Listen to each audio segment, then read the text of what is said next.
There is nothing like finally getting your hands on the latest game in your big blockbuster budget game series. Whether it's the latest Grand Theft Auto, Far Cry, Halo, heck even the latest Mario or Sonic game. We spend absolutely years waiting and drooling over E3 footage and quite a decent amount of our hard-earned cash hoping that the game we pre-ordered 3 years ago that's been put back 20 times for polishing is actually gonna be any good. And you know what? Sometimes the wait is totally worth it. Unfortunately, other times they just don't live up to how good the trailer portrays them.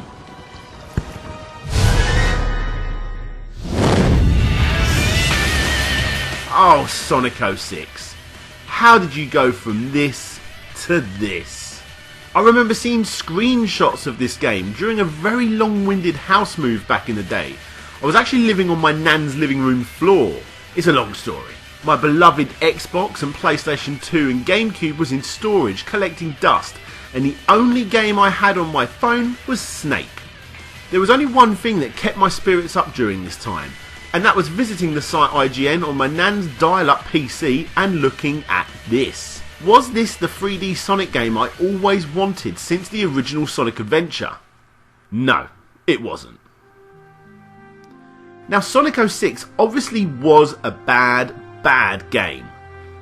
There is no need to go into just how bad this game is, as we've all seen endless amounts of videos showcasing that, and if you haven't, welcome to the internet. Now, the reason I bring this game up is that it wasn't long before this that I sold my Amstrad, my Master System and my Mega Drive collection, which looking back was probably the biggest mistake of my entire life. And what's crazy is I was selling all that stuff to get stuff like this. The crazy thing is, Sonic 06 changed me for the better.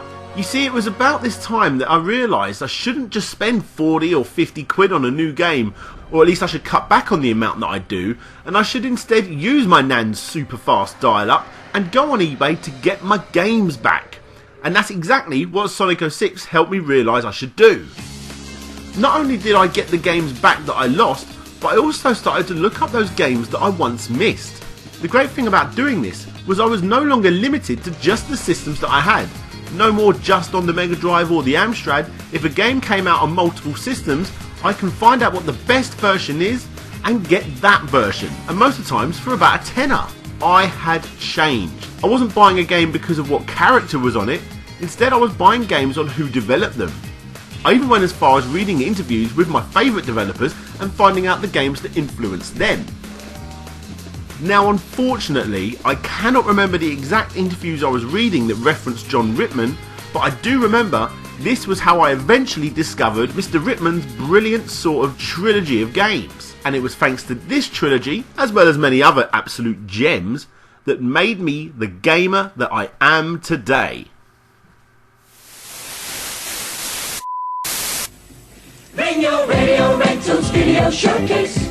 Video cassette recorders are like giraffes. They're nice to look at, but you wouldn't want to buy one, because new models like these are coming out all the time, making the old ones obsolete. But when you rent from Radio Rentals, you always keep up to date at a very reasonable rate. Costly maintenance costs you nothing extra. And here's another good reason. Bring your Radio Rentals Video Showcase. 439-4477. Soon as they invent it, we rent it. The year is 1981, and Jon Ritman, a young hands-on type chap who was interested in electronics, got a job at Radio Rentals, repairing old TVs. Eventually his luck changed and he was given the chance to start fixing up some Atari computers. To get himself to grips with the new task, he bought himself a Sinclair ZX81, and it was here that he discovered his talent for programming. A short 3 months later, Ritman developed his first ever game, Namtir Raiders. Namtir Raiders is a fixed screen shoot 'em up. The objective is simple, to shoot down as many enemy raiders as possible and save the Earth.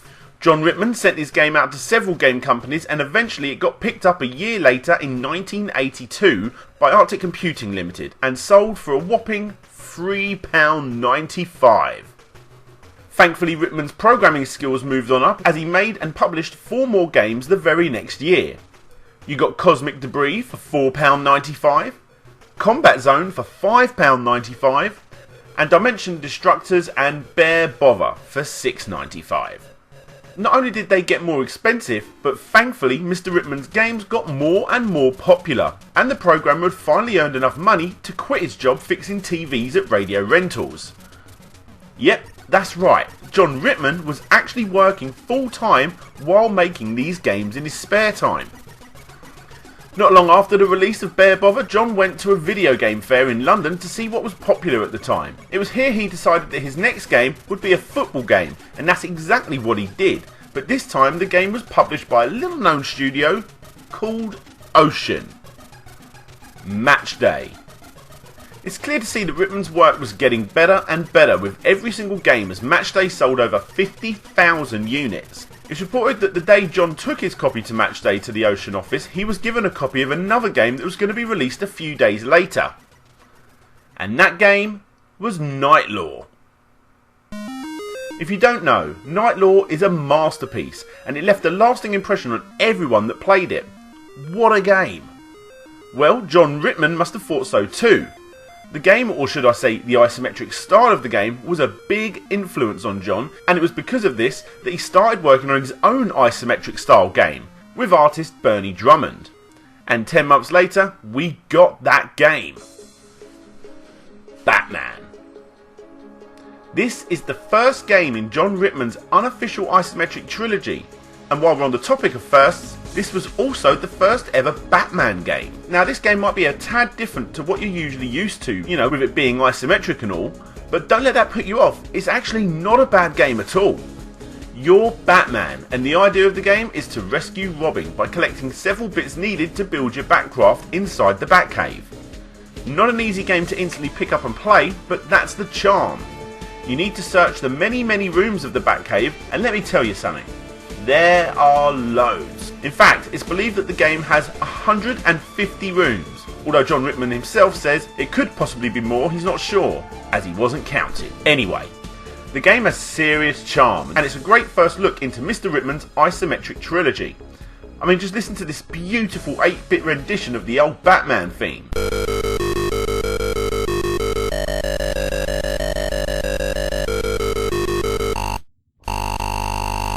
It's no surprise that Batman went on to do very well, getting great reviews in local gaming mags at the time, and it wasn't long after this that Jon and Bernie decided to do it all again. The next game for me and most people is the standout point in this trilogy, and what's more, it came out only a year after Batman. Foot and Mouth, as it was known in development, eventually changed its name to Head Over Heels. You take control of Headus Malthian, better known as Head, and Footus Undereum, better known as Heels. As you can no doubt see, the game is very similar in its style to Batman. You still need to solve puzzles, the game's difficulty is still very much present, but in this game it did feel a tad more forgiving, giving you, the player, the option to complete the game however you want. Running low on lives, then go back and get more. Little things like this made the game stand out compared to the competition at the time. You can switch between the two characters at will, and most of the time, you're in completely separate sections of the game. Although, as you would expect, from time to time, the characters meet and use each other's abilities to complete certain challenges together. Now, you're going to hear me mention quite a lot on Slope's Game Room that you should go back and try certain games out. If you're going to take something away from this video, then I suggest to give this one a go. Sure, it's seriously dated, but the game is really good. However, if the graphics still do bother you, then I suggest going to check out the remake, found over at headoverheels2.com. After the success that was Head Over Heels, Jon went back and made a sequel to his popular football game Match Day, with Match Day 2. And unfortunately, this was the last we heard of Jon for 7 years.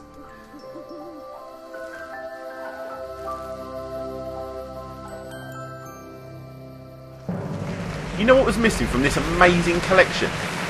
Jon Ritman's and Peter Drummond's final game in this isometric trilogy. Monster Max. Monster Max for the Game Boy was originally going to be a Mario spin-off game, and in an interview that I had with Jon, he actually said that not doing this was a big mistake, as the game would have sold a lot better. Unfortunately, the game spent quite a while in development before finally being published very late in the Game Boy's life, and because of this it sold quite badly. However, the game is fantastic, and the critics thought so too, getting nothing but great reviews, with one publisher going as far as saying that Monster Max was simply the best Game Boy title ever. Bold statement. Max was an aspiring rock star, quietly, well maybe not so quietly, minding his own business, when a nasty human called Krond took over the planet and banned all music. It's your job to stop him. Look familiar? The game yet again takes a lot of inspiration from the two earlier released isometric games, but this has well over doubled the size of Head Over Heels, with over 600 rooms to explore split over 29 levels. You are yet again solving puzzles, jumping over obstacles, creating platforms using rubber ducks, and defeating enemies until you eventually destroy King Krond and rock out. By the way, this final song is amazing.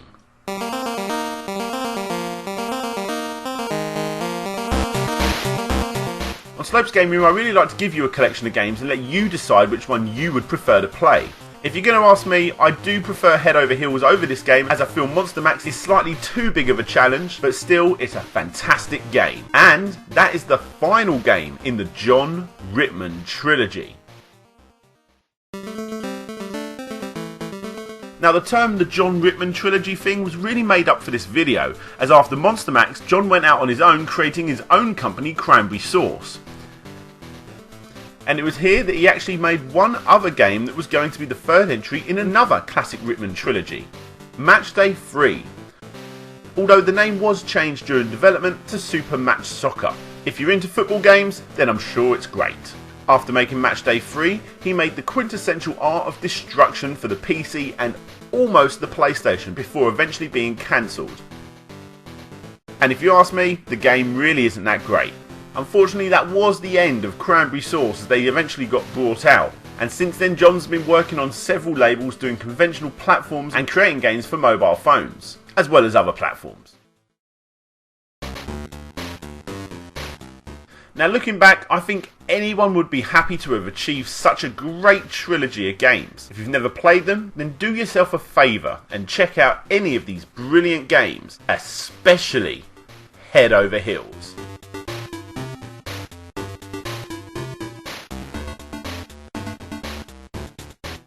Hey guys, thanks for watching my review. If you did like the review, please take the time to subscribe. I've chucked a couple of links up here of videos that if you like this one, you're probably going to like those too.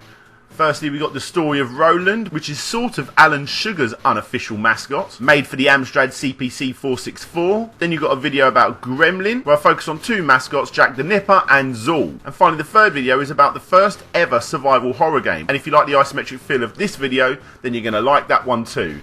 The Sandy White story. And thankfully, my interview that I did with Jon Ritman quite a while ago, he actually sent him over that video. So if you're watching this, Jon, thanks for doing that. Anyway, like I said, if you can subscribe, give me a thumbs up, leave a comment, all that sort of stuff is really, really great for me. And if you want to go that a little bit further, click that big P shape right in the middle of the screen, which will take you over to my Patreon page, where you can see videos like this a week early. Plus, you'll also see some in-development shots that I do as well. Also, if social media is your thing, follow me over on Facebook and Twitter by searching for Slopes Game Room. And that's it from me. So this is DJ Slopes signing out, and hopefully I'll see you all next time.